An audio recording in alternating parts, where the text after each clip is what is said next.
Oi pessoal, tudo bom? Estamos de volta com mais um unboxing para a gente continuar nesse mês de dezembro, fazendo alguns estudos que a princípio são direcionados aos professores de Escola Bíblica Dominical, mas que também pode ser acompanhado por qualquer membro, por qualquer irmão da igreja, e depois, se você quiser, pode até compartilhar com alguém esse vídeo. Hoje nós vamos estudar sobre a parábola do filho pródigo. Poxa, a parábola do filho pródigo. Essa história que muita gente já conhece, né? Nós vamos ver a história do menino que foi embora, que deixou o pai, que deixou o irmão mais velho e blá blá blá, e da maneira que você já conhece. Será? Hoje a gente vai tentar trazer uma observação em cima da história do filho pródigo, visto de uma maneira diferente. Eu queria que você me acompanhasse. Primeira coisa que nós vamos ver agora é que a história do filho pródigo, no caso a parábola, ela só se encontra no Evangelho de Lucas. Você não vai encontrá-la em nenhum outro dos evangelhos. Apenas Lucas nos conta essa parábola falada por Jesus. A outra é que normalmente as pessoas pensam que essa parábola não teve um fim, que essa história não terminou, como várias outras parábolas que Jesus falou, ou como outras várias histórias bíblicas. Mas será que ela não terminou? Será que Jesus, talvez até propositalmente, deixou em aberto? Vamos dar uma olhadinha nessa situação logo após a vinheta.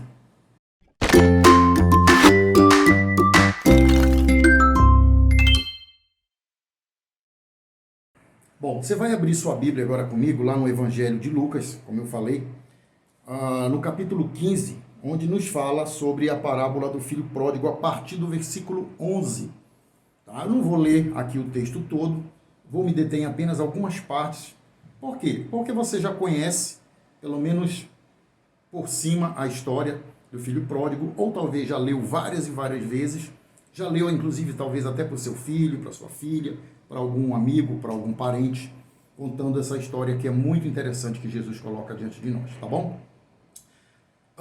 Mas o texto nos diz assim, nos coloca alguns personagens e omite outros. No caso, ele coloca para a gente um pai, coloca para nós dois filhos, o mais velho e o mais novo. Mas não fala na mãe. Qual o motivo dele não falar na mãe? Será que a mãe havia morrido? Será que a mãe estava viva, mas no contexto daquela época não era importante? Ou no contexto da própria parábola que Jesus contou, ela não era importante naquele momento, até porque ela não tinha poder de decisão alguma sobre a vida das pessoas que estavam envolvidas. Nós vamos ver tudo isso aí. Algumas curiosidades também sobre essa parábola que é muito importante. Mas a primeira coisa também que eu quero dizer para você é que a parábola do filho pródigo não começa no versículo 11. A parábola do filho pródigo, para nós entendermos, ela começa no versículo 1, no versículo 1 do capítulo 15, quando Jesus recebe pecadores e publicanos. Nossa, como assim a história do filho pródigo começa ali? Veja bem, para nós estudarmos a história do filho pródigo, nós precisamos entender um pouco a cultura do passado, né, principalmente no Oriente. Então vamos lá. Pai, um primogênito, ou seja, aquele que recebe porção dobrada de tudo, né? O que tem privilégios, é aquele que vai herdar as coisas do pai. E temos um filho secundário, que é o mais novo, que nós temos justamente como filho pródigo. O texto nos diz que esse homem tinha esses dois filhos, mas o mais moço, uma hora, diz assim: Pai, dá-me a parte dos bens que me cabe. Pai, dá-me a parte dos bens que me cabe. Ou seja, o filho está dizendo para o pai: Pai, morra. Parece forte, mas é isso mesmo. Veja bem que herança não se dava em vida. A herança você só poderia dar ou deixar para alguém depois da sua morte. Os pais abençoavam os filhos e esses filhos recebiam as heranças, ou a parte do seu quinhão que lhe era devido ser deixado como herança. Então veja bem que o filho mais velho, o primogênito, já teria uma parte bem robusta, né? Bem gordinha dessa herança. Mas o filho mais velho, como ele entra nessa história logo agora? Entra da seguinte maneira: O texto mais à frente, após o filho mais novo dizer, pai, dá-me a parte dos bens que me cabe, o texto diz, e ele lhes, olha o plural que ele está usando, lhes repartiu os haveres. Ele não deu apenas para o filho mais novo a parte dele de uma herança que só deveria ser dado quando ele estivesse morto. E quando o filho pede essa herança e ele recebe, o filho está dizendo, pai, eu quero que você morra. Eu quero que você morra para que eu possa viver, para que eu possa usufruir o dinheiro, para que eu possa fazer o que eu quiser, que eu possa ter a liberdade que eu quiser, não preso aqui nessa fazenda, nessas terras, nessa propriedade, que é sua e que o meu irmão mais velho vai herdar tudo de bom e do melhor e eu vou herdar uma parte secundária. Veja bem. Segundo ponto, o filho mais velho, como primogênito, ele também tem poder de mandar no filho mais novo, ou seja, no irmão dele, nos servos da fazenda, da propriedade. Tudo isso o filho mais velho poderia ter feito. Quando ele viu essa atitude do mais novo, ele poderia ter repreendido, poderia até ter batido nele, como uma maneira de corrigi-lo, dizendo, por que você não está respeitando o nosso pai? Para com isso. E realmente exortá-lo, se fosse preciso naquela época, né, até de maneira mais veemente, mais forte, mais até violenta, para que o filho mais novo tomasse juízo. Mas não, o filho mais velho, que é aquele que sempre andou na casa do pai, ficou tranquilo, omisso, apenas vendo as coisas acontecendo. Talvez até pensando assim, é isso mesmo, vai-te embora. Vai embora daqui porque tu não serve para nada. Tu só estás atrapalhando os negócios do nosso pai. Enquanto eu estou aqui trabalhando de sol a sol, trabalhando, ajudando, sendo o braço direito do meu pai, tu estás só aprontando, tu estás só aproveitando a tua vida, curtindo tua juventude, sem responsabilidade nenhuma. Então, talvez até no coração do filho mais velho ele disse, vai-te embora, pega essa parte da herança e vai embora. Isso ele pode ter falado sem nenhuma palavra, apenas com a omissão e com o silêncio dele. Uma próxima coisa que a gente pode analisar nesse texto é que o filho mais novo foi embora, levou o dinheiro, sua parte da herança, e com isso, basicamente, ele disse, tudo isso ficou para trás. Meu pai, que eu queria que morresse, porque eu queria aquela herança, né, ficou para trás, junto com meu irmão mais velho, ficaram para lá e eu vou aproveitar a minha vida. Só que a palavra diz que ele utilizou todos os seus bens vivendo dissolutamente, ou seja, de uma maneira impensada, depravada, de uma maneira pervertida. E aí o que acontece? Mais à frente, ele gasta tudo, vai comer com os porcos. E isso era humilhante, comer as alfarrobas que eram servidas para os porcos, a comida que era servida para os porcos, porque para o judeu o porco é um animal imundo, é um animal impuro. Ele não deveria comer daquela carne, mas ele foi tão humilhado que ele foi comer com os porcos, foi para a lama viver junto com os porcos. Isso para o judeu era humilhação. Mas por que eu falei para vocês, vamos dar um corte aqui, que essa história do filho pródigo começa no versículo 1 e não no versículo 11? Veja bem, a parábola do filho pródigo tem um final? Sim. Qual é esse final? Aí agora a gente vai andar de trás para frente na história. Jesus começa a falar sobre o filho pródigo no versículo 11, com a palavra, o texto nos diz aqui no Evangelho de Lucas, continuou, 2 pontos, certo homem tinha 2 filhos, e aí vai a história. Continuou, ou seja, está dando uma ideia de que houve algo antes, relacionado à mesma situação que ele fala aqui. Então ele está trazendo um pensamento anterior e está encaixando agora a história, a parábola do filho pródigo. E que história é essa que ele está continuando? É a parábola da dracma perdida. Aquela que a mulher tinha 10 moedas, 10 dracmas, e perde uma e fica desesperada na casa e começa a limpar e pega uma vela, uma candeia, vai à casa, procura até encontrar e achando, reúne as amigas e vizinhas dizendo, alegrai-vos comigo porque achei a dracma que eu tinha perdido. Uma moedinha. Gente, uma moedinha era muito importante naquela época. 10 dracmas era um valor considerável. para uma pessoa, para uma mulher, para uma viúva. Veja bem que o texto não está dizendo também que ela é casada, nem nada disso. Então, essas dracmas eram muito importantes para o sustento dela. No passado, principalmente naquela região do Oriente, os pais presenteavam as suas filhas com moedas. Quando você vê em filme, quando você vê em livro ou em algum documentário, aquelas moças com aqueles trajes antigos, com várias moedas penduradas, ou na testa, ou no pescoço, ou aqui no véu, aquilo são moedas que têm valor verdadeiro.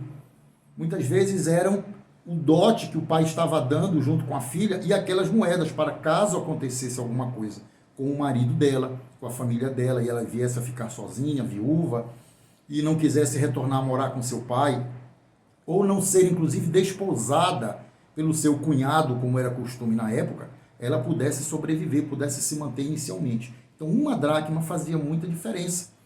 Então, aqui para nós, Jesus também trouxe antes a parábola da dracma perdida.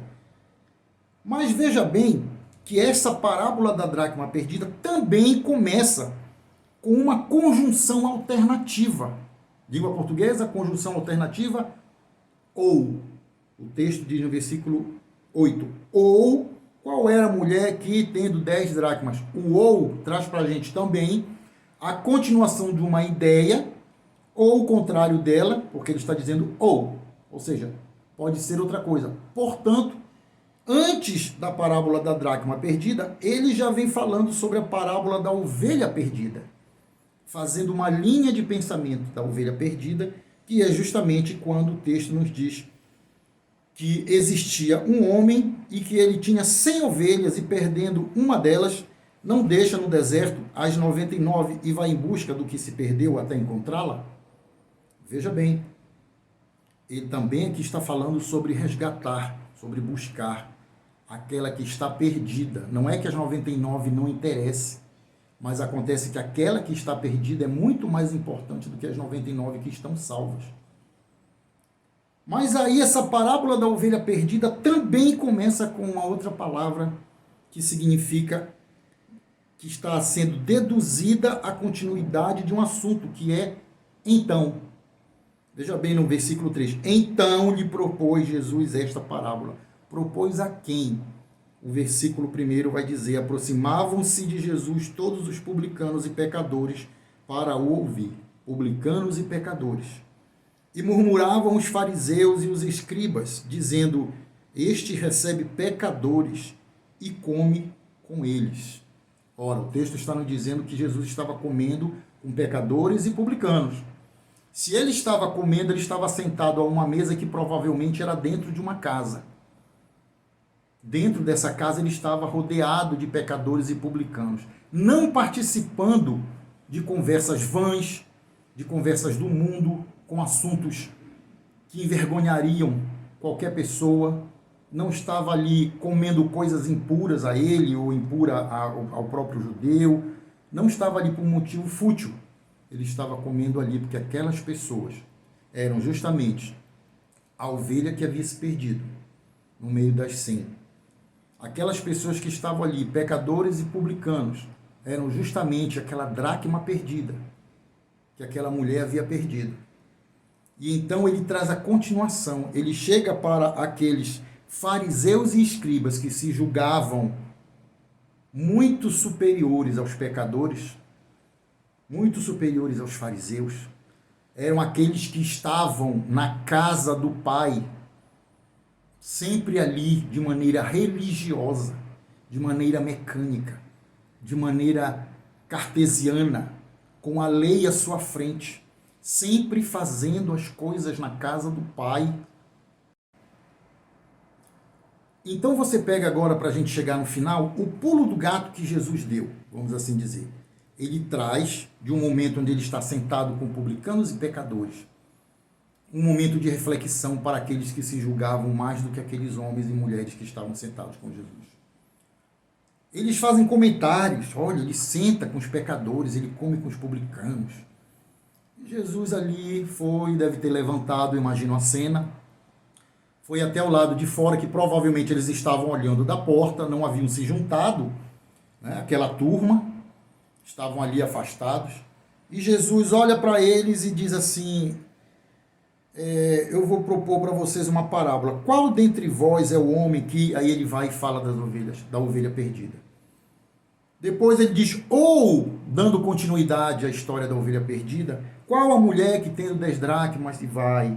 E depois o texto diz, continuou dizendo, certo homem tinha 2 filhos, e vai ser a história do filho pródigo. A história do filho pródigo termina com um grande arrependimento por parte do filho mais novo, que reconhece que pecou diante de Deus, diante do seu pai, e numa posição humilde de coração. Humilde de coração, resolve voltar, pedir perdão e ser tratado como um serviçal, ser tratado como um escravo, ser tratado como um funcionário do seu pai, porque ele sabe que ele não tem mais direito a nada de herança, não tem nada. E ele volta de coração abalado, humilde, cabisbaixo, com as roupas velhas, imundas, sujo do pecado. E quando ele volta, o pai dele de longe o vê no caminho. O texto diz que de longe o seu pai o avistou e, compadecido dele, correndo, o abraçou e beijou, versículo 20. E é interessante como o pai nos conhece de longe, nos conhece pelo nosso cheiro, conhece pelo jeito de andar. Se você estiver perto do seu pai ou da sua mãe, ele é capaz de reconhecer você de olhos fechados, só de tocar em você, ou de sentir o seu cheiro, ou de sentir a sua forma. Ele reconhece. Eu lembro uma vez que eu estava na igreja, e havia um rapaz muito parecido comigo. O pessoal dizia até que nós éramos irmãos gêmeos. Muito, muito, muito parecidos. Se botasse um do lado do outro, dizia que nós éramos gêmeos. Usávamos óculos, éramos fortinhos, assim, para não dizer gordinhos, né? E uma vez a minha mãe chegou por trás de mim, a minha mãe chegou por trás dele e puxou ele pelo braço, assim, olhando, e disse assim, e viu que não era eu. E ela disse assim, eu estava atrás do meu filho, eu já ia perguntar para ele de quem era essa blusa, porque eu não conhecia. Ou seja, minha mãe conhecia até o meu guarda-roupa, até as blusas e camisas que estavam no meu guarda-roupa, ela sabia. Então ela olhou para ele, só não reconheceu muito, porque de costas realmente nós éramos iguais. Mas os nossos pais são assim.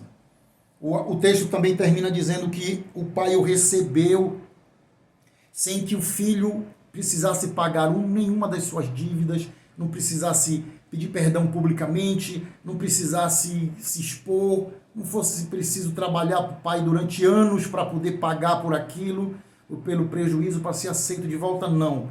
No mesmo momento ele disse, tragam para ele a melhor roupa, vestiu, pondo-lhe um anel no dedo e sandálias nos pés. A melhor roupa, lembra da túnica de José? Pois é. O anel do dedo, lembra o que Faraó botou no dedo de José no Egito? Pois é. Sandálias nos pés era um símbolo dos homens livres. Quem era escravo, quem era servo, normalmente não andava com sandálias. Mas os homens livres tinham como símbolo, como para demonstrar que eles eram livres, as sandálias nos pés. Então, tudo isso o pai providenciou para o filho. Mas no final diz assim que o filho mais velho, vindo do campo, viu aquela movimentação lá, o pai mandou matar o bezerro cevado, o novilho cevado, para comemorar a volta do seu filho mais novo. E o filho mais velho chegou, viu aquela confusão, perguntou para um dos servos o que estava acontecendo, e o servo falou, teu irmão voltou, teu pai está fazendo uma festa para comemorar. Deu anel, deu roupa, deu sandália, mandou matar o novilho cevado para comemorar a volta do seu filho. Mais novo, claro, né? E o mais velho ficou feliz da vida, muito feliz para correr e abraçar seu irmão. Claro que não, meu irmão. Coloque-se no lugar dele, até eu também ficaria, era o quê? Chateado.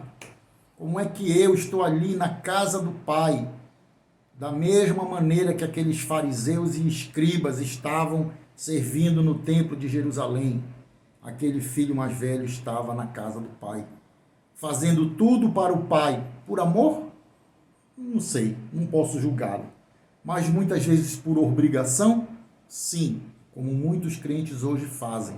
Estão na casa do pai, fazendo as coisas de maneira ativa, mecânica, muitas vezes sem pensar, sem refletir, apenas porque lê a Bíblia, está de acordo com o que está na palavra, cumpre a lei, torna-se um legalista e um religioso. Mas na hora de receber alguém que estava comendo com os porcos, alguém que realmente de coração e com humildade se arrependeu dos seus pecados e vem para a igreja, e vem para a casa do Pai, muitas vezes essa pessoa não é aceita. Muitas vezes os filhos primogênitos não aceitam que essas pessoas recebam um anel, recebam sandálias, recebam uma roupa nova, nem que o novilho cevado seja morto por causa dela, porque afinal de contas esses filhos primogênitos que estão na casa do Pai hoje trabalham, se desdobram, querendo muitas vezes que o Pai o aceite, que o Pai coloque um outdoor, fazendo propaganda dele, do trabalho dele, dizendo, olha, isso aqui é o cara, isso aqui é a pessoa que trabalha, isso aqui é a pessoa que ajuda, que corre de um lado para o outro, que faz de tudo, mas aí não recebe esse reconhecimento. Porque esse reconhecimento é para homens, não é para Deus. Deus conhece o nosso coração. Ele sabe da nossa humildade, da nossa honestidade, e se estamos fazendo por amor ou se estamos fazendo apenas por obrigação e religiosidade. Para terminar,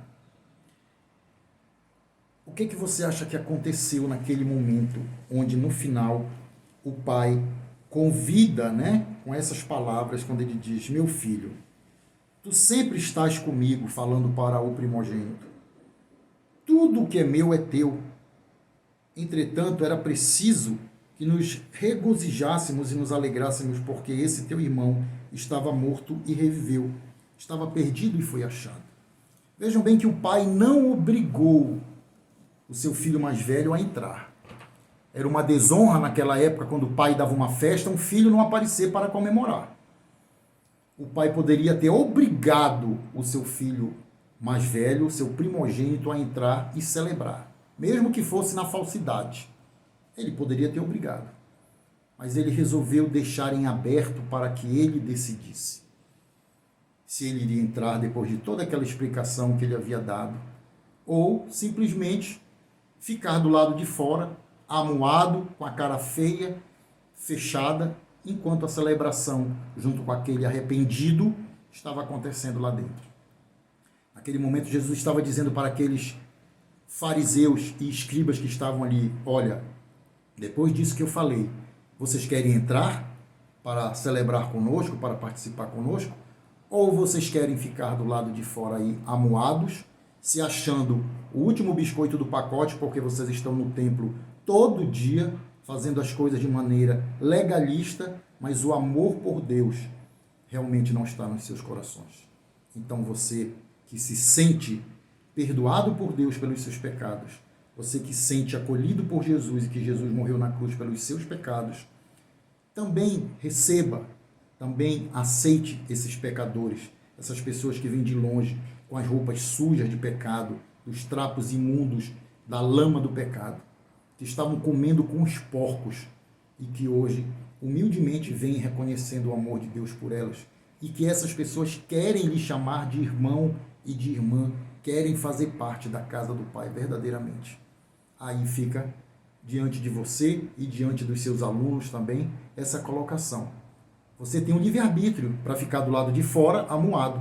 Tem um livre-arbítrio para escolher entrar e se regozijar com os pecadores, com os publicanos que estão recebendo a mensagem de salvação. Fica esse pensamento, um grande abraço e até o nosso próximo unboxing.